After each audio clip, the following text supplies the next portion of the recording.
புதுவை மக்களே, உங்க friends and relatives பாண்டிச்சேரியில ஸ்டே பண்றதுக்கு ஹோட்டல் ரூம்ஸ் பாத்துட்டு இருக்கீங்களா? ஹோட்டல் செலவை நினைச்சு ரொம்ப கவலைப்படுறீங்களா? இனி அந்த கவலை உங்களுக்கு வேண்டாம். நாம மூலகுளம் KFC பக்கத்துல இருக்கிற யாஷ் வில்லா. இந்த 3 BHK வில்லால AC TV அட்டாச்ட் பாத்ரூம்னு ஃபுல்லி ஃபர்னிஷ் ஆகி கார் பார்க்கிங் வசதியோட உங்க பட்ஜெட்டுக்கு ஏத்த மாதிரி இருக்கு. உடனடியா 9952421750 இந்த நம்பருக்கு கால் பண்ணி உங்க ஸ்டேவை புக் பண்ணிக்கோங்க. Yash villa, Kundasale main road, மேரி உழவர்கரை, புதுச்சேரி.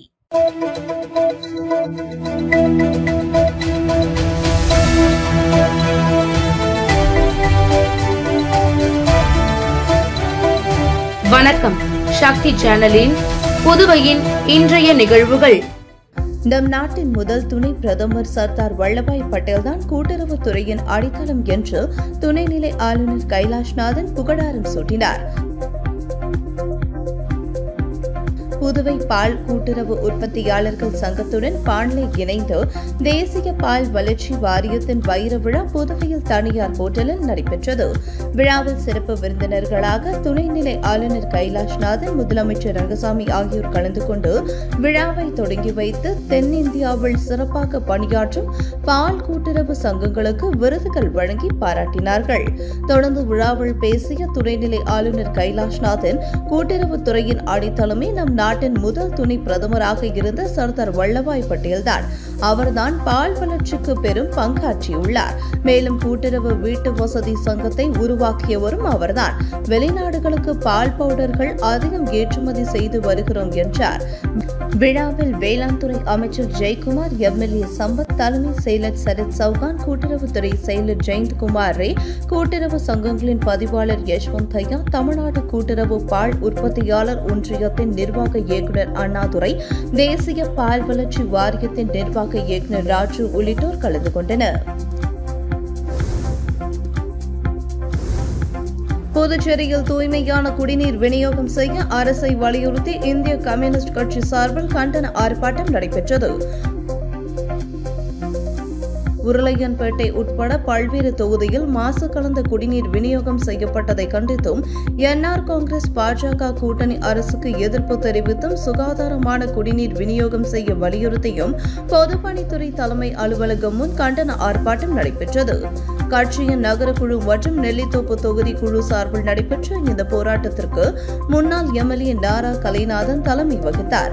கட்சியின் தேசிய குழு உறுப்பினர் தினேஷ் பொன்னையா, கோவிந்தசாமி, அந்தோனி, எழிலன் உள்ளிட்ட நிர்வாகிகள் மற்றும் தொண்டர்கள் கலந்து கொண்டு புதுவை அரசையும் பொதுப்பணித்துறை அதிகாரிகளையும் கண்டித்து கண்டன கோஷங்களை எழுப்பினர். புதுச்சேரியில் 6 பேரிடம் ரூபாய் 2.46 லட்சத்தை சைபர் மோசடி கும்பல் ஏமாற்றியுள்ளது. சாரத்தை சேர்ந்த நபருக்கு வாட்ஸ்அப் மூலம் RTO இ-சலான் செயலி வந்துள்ளது.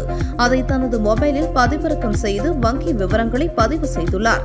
அதன்பின் சிறிது நேரத்தில் அவரது வங்கி கணக்கில் இருந்து ரூபாய் 50,000 எடுக்கப்பட்டுவிட்டது. இதேபோல் வேல்ராம்பட்டை சேர்ந்தவர் 1 லட்சம், லாஸ்பட்டியை சேர்ந்தவர் 24,000, திருப்புவனியை சேர்ந்தவர் 57,000, அரியாங்குப்பத்தை சேர்ந்த பெண் 8,000, புதுச்சேரியை சேர்ந்த பெண் 7,800 என 6 பேர் 2,46,800 ரூபாய் இழந்துள்ளனர். இதுகுறித்து சைபர் கிரைம் போலீசார் வழக்கு பதிந்து விசாரித்து வருகின்றனர். முத்தியால்பேட்டை தொகுதியில் சுமார் 70 லட்சம் மதிப்பில் நகர மருத்துவ சேவை மையம் உட்பட பல்வேறு வளர்ச்சிப் பணிகளை தொகுதி சட்டமன்ற உறுப்பினர் பூஜை செய்து தொடங்கி வைத்தார். புதுச்சேரி முத்தியால்பேட்டை தொகுதியில் அனைத்து மக்களும் சிறப்பான மருத்துவம் எளிதில் கிடைக்கும் வகையில் பாரதிதாசன் அரசு கல்லூரி அருகே அரசுக்கு சொந்தமான இடத்தில் பொதுப்பணித்துறை மூலம் சுமார் 41 லட்சம் மதிப்பில் புதிய நகர சுகாதார மையம் கட்டுமான பணி தொடங்குவதற்கான பூமி பூஜை விழா மற்றும் விஸ்வநாதன் நகரில் சுமார் 29 லட்சம் மதிப்பில் புதிய சிமெண்ட் சாலை அமைக்கும் பணியின் துவக்க விழா இன்று நடைபெற்றது. இந்த இரு நிகழ்ச்சிகளிலும் தொகுதி சட்டமன்ற உறுப்பினர் பிரகாஷ்குமார் கலந்து கொண்டு பூஜை செய்து பணியினை தொடங்கினார். தொடங்கி வைத்தார்.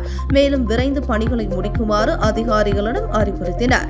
இந்த நிகழ்ச்சியில் பொதுப்பணித்துறை அதிகாரிகள், நகராட்சி அதிகாரிகள், முத்தியால்பேட்டை ஆரம்ப சுகாதார நிலைய மருத்துவர்கள், செவிலியர்கள் மற்றும் சட்டமன்ற உறுப்பினரின் ஆதரவாளர்கள், தொகுதி என்ஆர் காங்கிரஸ் பிரமுகர்கள் உட்பட பலர் கலந்து கொண்டனர். பாப்ஸ்கோ ஊழியர்கள் தொடர்ந்த நீதிமன்ற அவமதிப்பு வழக்கில் புதுச்சேரி தலைமை செயலர் உள்ளிட்ட 5 அரசு அதிகாரிகள் நேரில் ஆஜராக வேண்டும் என ஐகோர்ட் உத்தரவிட்டுள்ளது. புதுச்சேரி அரசு சார்பு நிறுவனமான பாப்ஸ்கோ நிறுவனத்தில் பணியாற்றி வரும் நிரந்தர ஊழியர்களுக்கு 2018ஆம் ஆண்டு பிப்ரவரி மாதம் முதல் சம்பளம் வழங்கவில்லை. பல கட்ட போராட்டங்கள் நடத்தியும் பயனில்லை. அதையடுத்து 120 நிரந்தர ஊழியர்கள், 6 ஓய்வு பெற்ற ஊழியர்கள், 6 இறந்த ஊழியர்களின் குடும்ப வாரிசுகள் ஹைகோர்ட்டில் நிலுவை சம்பளம், ஓய்வூதிய பலன்கள் கேட்டு மனு தாக்கல் செய்தனர். இவ்வழக்கில் கடந்த 8/7/2024ஆம் தேதி நிலுவை சம்பளத்தை வழங்க உத்தரவிட்டது. ஆனாலும் பாப்ஸ்கோ ஊழியர்களுக்கு சம்பளம் வழங்கவில்லை. இந்நிலையில் புதுச்சேரி தலைமை செயலர் சரத் சௌகான், நிதித்துறை செயலர் ஆஷிஷ் மாதவ் ராவ் மோரே, குடிமைப் பொருள் வழங்கல் துறை செயலர் முத்தம்மா, இயக்குநர் சத்யமூர்த்தி, பாப்ஸ்கோ மேலாண் இயக்குநர் முத்துகிருஷ்ணன் ஆகியோர் வரும் 24ஆம் தேதி நேரில் ஆஜராக வேண்டும் என சென்னை உயர் நீதிமன்ற நீதிபதி உத்தரவிட்டுள்ளார். புதுச்சேரியில் 3 நாட்கள் நடைபெறும் ஆல் இந்தியா லெவல் டென்னிஸ் போட்டியை முதலமைச்சர் ரங்கசாமி டென்னிஸ் விளையாடி தொடங்கி வைத்தார். போட்டியில் பங்கேற்ற விளையாட்டு வீரர்கள் ரோஜா பூக்களை கொடுத்து முதலமைச்சரிடம் வாழ்த்துக்களை பெற்றனர். புதுச்சேரியில் என்ஆர் கோப்பைக்கான ஆல் இந்தியா லெவல் டென்னிஸ் போட்டி இன்று தொடங்கியது. போட்டியானது Puducherry NR tennis court, circle de Pondicherry white town, circle sports Pondicherry Anna Salai, Indira Gandhi stadium Uppalam, Indira Nagar tennis court Gorimedu உள்ளிட்ட 8 இடங்களில் நடைபெறுகிறது. இன்று தொடங்கி வருகின்ற 14ஆம் தேதி வரை 3 நாட்கள் நடைபெறும் இந்த போட்டியில் தமிழ்நாடு, ஆந்திரா, கர்நாடகா, கேரளா உள்ளிட்ட பல்வேறு மாநிலங்களில் இருந்து 553 வீரர்கள் மற்றும் வீராங்கனைகள் கலந்து கொண்டனர். கோரிமேடு என்ஆர் டென்னிஸ் மைதானத்தில் தொடங்கிய போட்டியில் சிறப்பு விருந்தினராக கலந்து கொண்ட முதலமைச்சர் ரங்கசாமி டென்னிஸ் விளையாடி போட்டியினை தொடங்கி வைத்தார். அப்போது போட்டியில் கலந்து கொண்ட விளையாட்டு வீரர்கள் முதலமைச்சர் ரங்கசாமிக்கு ரோஜா பூக்களை கொடுத்து வாழ்த்துக்களை பெற்றனர்.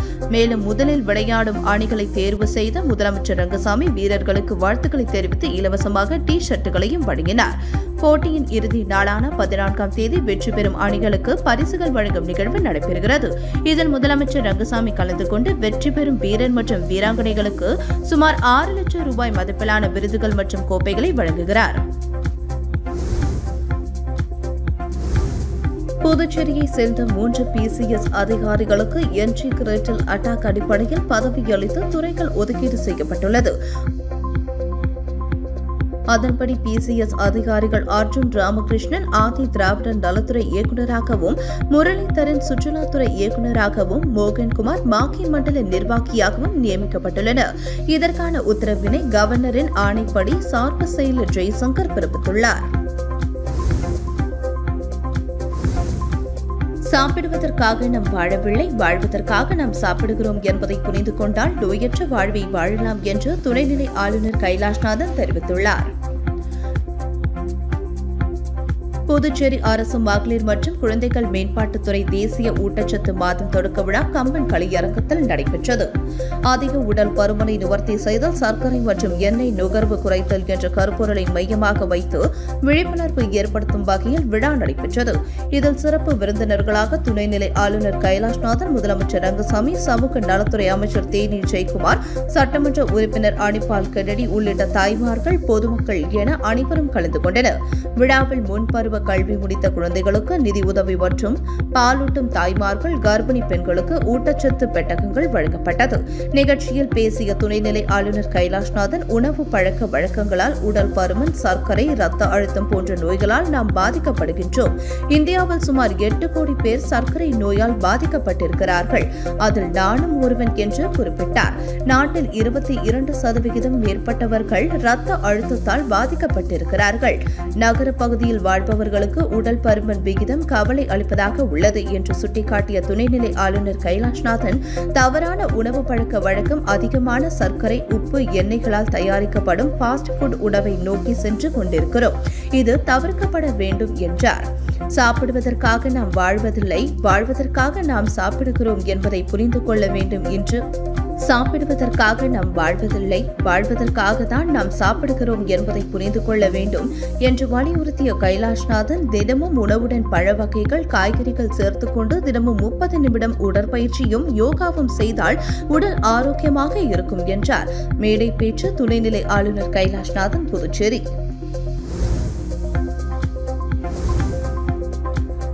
புதுச்சேரியில் தெருநாய் கடித்ததில் சிறுமி கையில் ரத்தம் சொட்ட கதறும் சிசிடிவி காட்சிகள் வெளியாகி அதிர்ச்சியை ஏற்படுத்தியுள்ளது. புதுச்சேரி வீதிகளில் இரவும் பகலும் கட்டுப்பாடின்றி அலைந்து திரியும் தெருநாய்களின் எண்ணிக்கையும் அவற்றின் ஆபத்துகளும் அபாயகரமான அளவில் அதிகரித்துள்ளன.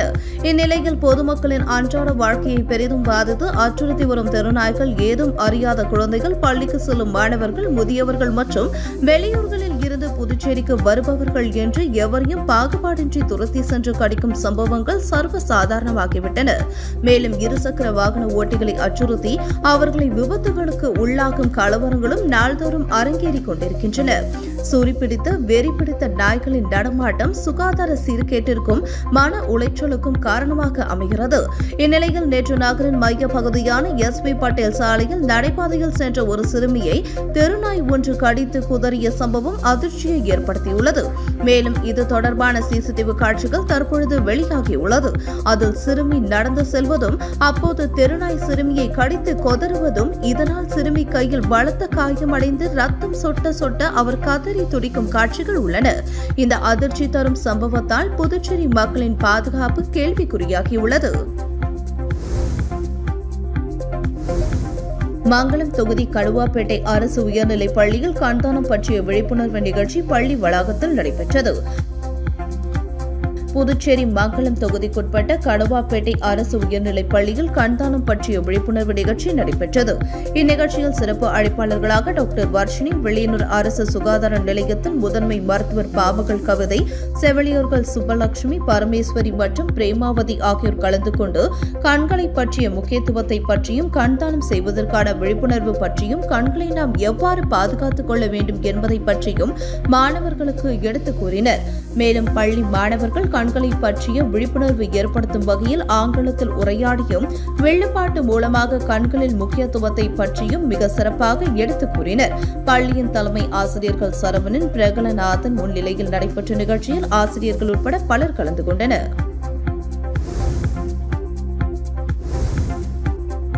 லான்சன் டொயோட்டாவின் புதிய கார் மற்றும் பயன்படுத்தப்பட்ட கார் வில்லியனூரில் நடைபெற்ற விற்பனை விழாவில் தொழிலதிபர்கள் ஒன்றிணைந்து குத்துவிளக்கை ஏற்றி துவக்கி வைத்தனர். புதுச்சேரி வில்லியனூர் தனியார் மண்டபம் அருகே லான்சன் டொயோட்டாவின் புதிய கார் மற்றும் பயன்படுத்தப்பட்ட கார்களை விற்பனை செய்வதற்கான விற்பனை மேளா நிகழ்ச்சியை லான்சன் டொயோட்டோ தலைமை நிர்வாகிகள் ராதாகிருஷ்ணன் மற்றும் ஜெனரல் மேனேஜர் சரவண சுந்தரி ஆகியோர் சிறப்பு விருந்தினர்களாக கலந்து கொண்டு நிகழ்ச்சியை குத்துவிளக்கை ஏற்றி துவக்கி வைத்தனர். இந்நிகழ்ச்சியில் புதிய மற்றும் பழைய கார்களை விற்பனை செய்வதற்கு சிறப்பு சலுகைகள் அறிவிக்கப்பட்டு அதன் அடிப்படையில் விற்பனை மேளா நிகழ்ச்சி நடைபெற்றது. மேலும் நிகழ்ச்சியில் தொழிலதிபர்கள் ஜனார்தனன், சூர்யா, கோபி மற்றும் புதுச்சேரி கிளை நிர்வாகிகள் கிருஷ்ணன், முகமது உசேன், அன்பரசன், ராமன் உட்பட ஏராளமானோர் கலந்து விழாவினை சிறப்பித்தனர். மேலும் விற்பனை திருவிழாவானது 2 நாட்களுக்கு நடைபெறும் என்பது குறிப்பிடத்தக்கது.